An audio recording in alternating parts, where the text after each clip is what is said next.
නමෝ තස් භගවතෝ අරහතෝ සම්මා සම්බුද්දස්ස නමෝ තස් භගවතෝ අරහතෝ සම්මා සම්බුද්දස්ස නමෝ තස් භගවතෝ අරහතෝ සම්මා සම්බුද්දස්ස පච්චයානං ච වේකල්යා බාහිරජ්ජන්තු පද්දවා මරාමෝරං නිමේසාපි මරමානෝ අනුග්ඝනන්ති.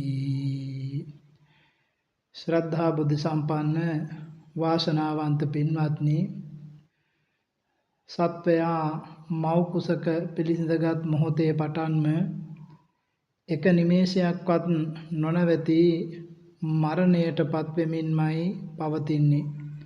හරියට උදා වුණා වූ මොහොතේ පටන් නොනවති බැස යන සූර්යයා වගේ මොහොතක් පාසා සත්වයා ශනික මරණයෙන් මැරෙමින්ම සිටිනවා.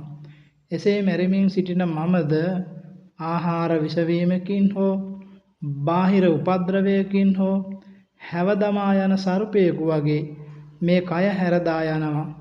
පින්වත්නි, එය වැළැක්විය නොහැකි ධර්මතාවයක් බව නිතර නිතර සිහි කරන්න. තෙරුවන් සරණයි.